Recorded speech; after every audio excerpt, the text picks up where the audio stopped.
திருச்சிற்றம்பலம். தினம் ஒரு திருமந்திரம். திருச்சிற்றம்பலம். குசவன் திரிகையில் ஏற்றிய மண்ணை குசவன் மனத்துற்றது எல்லாம் வனைவன் குசவனை போல் எங்கள் கோன் நந்தி வேண்டில் அசைவில் உலகம் அது இதுவாமே. திருச்சிற்றம்பலம். குசவன் திரிகையில் ஏற்றிய மண்ணே என்று தொடங்கும் பாடலை இப்பொழுது காண இருக்கிறோம். மண்கலத்தை குயவன் செய்கிறான் அல்லவா? எதை கொண்டு செய்கிறான்? அவன் மண்ணை கொண்டு ஒரு வகை கலத்தை செய்கிறான். அப்படி ஒரு வகை கலத்தை மட்டும் செய்யாது அவன் என்ன செய்கிறான்?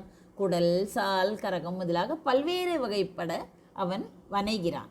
அதுபோலவே எங்கள் சிவபெருமானது இச்சையால் தளர்வில்லாத உலகம் பல்வேறு வகைப்பட தோன்றும் என்று குறிக்கிறார் திருமூலர். குசவன் திரிகையில் ஏற்றிய மண்ணை என்று குறிப்பிடுகிறார். ஒரு குயவன் தனது சுழலும் சக்கரத்தில், அதுதான் திரிகை, ஒரு பிடி மண்ணை வைக்கிறான். குசவன் மனத்துற்றதெல்லாம் வனைவன். அந்த மண்ணை கொண்டு அவன் என்ன செய்ய போகிறான் என்பது அவன் மனத்தை பொறுத்தது. அவன் நினைத்தால் அதை அழகிய குடமாக செய்யலாம், அல்லது அகல் விளக்காகவும் மாற்றலாம், அல்லது ஒரு சிறு பொம்மையாக செய்யலாம். அந்த மண் குயவனின் எண்ணப்படியே உருவம் அமைகிறது. குசவனைப் போல் எங்கள் கோன் நந்தி வேண்டில். அந்த திறமை மிக்க குயவனைப் போலவே எங்கள் தலைவனான நந்தி பெருமான், அதாவது சிவபெருமானை கூறுகிறார், நினைத்தால், அவன் நினைத்தால் அசைவில் உலகம் அது இது ஆமே. இந்த அசையாத பிரபஞ்சத்தை அப்படியே மாற்றி அமைக்க முடியும். அதுவாக இருப்பதை இதுவாகவும், இதுவாக இருப்பதை அதுவாகவும் மாற்றும் வல்லமை அவனுக்கு உண்டு. ஆஹா, எவ்வளவு அழகான விளக்கம் பாருங்கள். சுருக்கமாக சொன்னால், ஒரு குயவன் கையில் இருக்கும் மண் எப்படி அவன் விருப்பப்படி உருமாறுகிறதோ, அதே போல் இந்த உலகமும் அதில் உள்ள உயிர்களும் இறைவனின் சங்கற்பப்படி, அதாவது இறைவனின் எண்ணப்படி இயங்குகின்றன. அவன் நினைத்தால் எதையும் மாற்ற முடியும், எதற்கும் உருவம் கொடுக்க முடியும் என்று கூறுகிறது. முன்னொரு காலத்தில் ஒரு ஊரில் ஒரு சிற்பி இருந்தான். அவன் ஒரு பெரிய பாறாங்கல்லை பார்த்தான். மக்கள் அதை கடந்து செல்லும் போது, இந்த கல் பாதையை அடைத்து கொண்டிருக்கிறதே, காலில் இடிக்கிறதே என்று சலித்து கொண்டார்கள். ஆனால் அந்த சிற்பி என்ன செய்தான்? அந்த கல்லுக்குள் ஒரு அழகான சிலையை கண்டான்.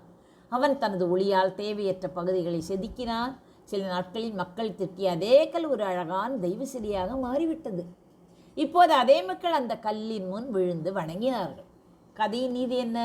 அந்த பாறாங்கல் தான் இந்த உலகம் மற்றும் நம்முடைய வாழ்க்கை, அதாவது மண்.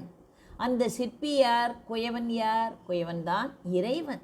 நாம் நம் வாழ்க்கையில் நடக்கும் மாற்றங்களை கண்டு சில நேரம் வருந்துகிறோம். ஏன் எனக்கு இப்படி நடக்கிறது என்று நினைக்கிறோம். ஆனால் குயவன் மண்ணை பிசையும் போது அது வலிப்பதாக தோன்றினாலும் இறுதியில் அது ஒரு பயனுள்ள பாண்டமாக மாறுகிறது அல்லவா? அதுபோல இறைவன் நம்மை செதுக்கி நம்மை ஒரு உன்னதமான நிலைக்கு கொண்டு செல்கிறான். அவன் நினைத்தால் நம் தலையெழுத்தை, அதாவது விதியை மாற்றி அமைக்க முடியும். இதில் என்ன சிறப்பு அம்சங்கள் இருக்கின்றன? திரிகை. திரிகை என்றால் என்ன? சக்கரம். இந்த உலகம் இடைவிடாது சுழன்று கொண்டே இருக்கிறது என்பதை திரிகை என்ற சொல் குறிக்கிறது. கோநந்தி.